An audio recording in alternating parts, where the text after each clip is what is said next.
యాదాద్రి ఆలయ అభివృద్ధికి గత ప్రభుత్వం కేటాయించిన బడ్జెట్లో 50% నిధులు గలవకుంట్ల కవిత ఇంటికి, మిగతా నిధులు మాజీ ఎమ్మెల్యే గొంగుడి సునీత, మాజీ మంత్రి జగదీశ్వర్ రెడ్డిలకు వాటా పోయాయని ప్రభుత్వ విప్ ఆలేరు ఎమ్మెల్యే బేర్ల ఐలయ్య ఆరోపించారు. యాదాద్రి కొండపైకి ఆటోలను అనుమతించే కార్యక్రమంలో ఆయన పాల్గొని మాట్లాడారు.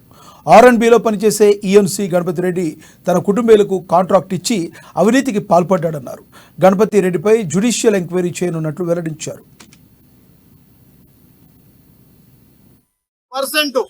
ఈ విషయంలో ఏదైతే బడ్జెట్ కేటాయించారో ఆ బడ్జెట్ లో 50%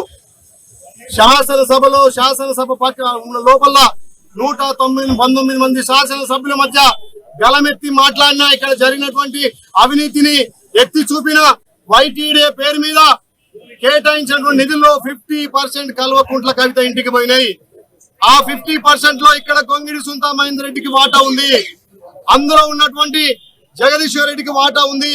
ముఖ్యంగా R&Bలో పనిచేసేటటువంటి ఇలా గణపతి రెడ్డి, ఈఎన్సీ గణపతి రెడ్డి ఇక్కడ ఆయన మనుషులకు టెండర్లు పెట్టి గణపతి రెడ్డి అనే ఈఎన్సీ మొత్తం దుర్మార్గంగా దోసుకుపోతున్నాడు.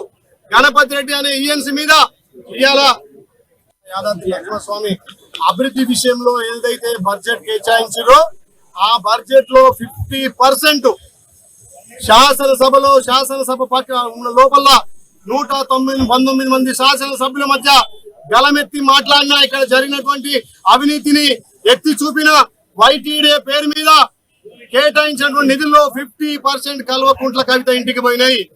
ఆ 50% లో ఇక్కడ గొంగిడి సునీత మహేందర్ రెడ్డికి వాటా ఉంది. అందులో ఉన్నటువంటి జగదీశ్వర్ రెడ్డికి వాటా ఉంది. ముఖ్యంగా R&Bలో పనిచేసేటటువంటి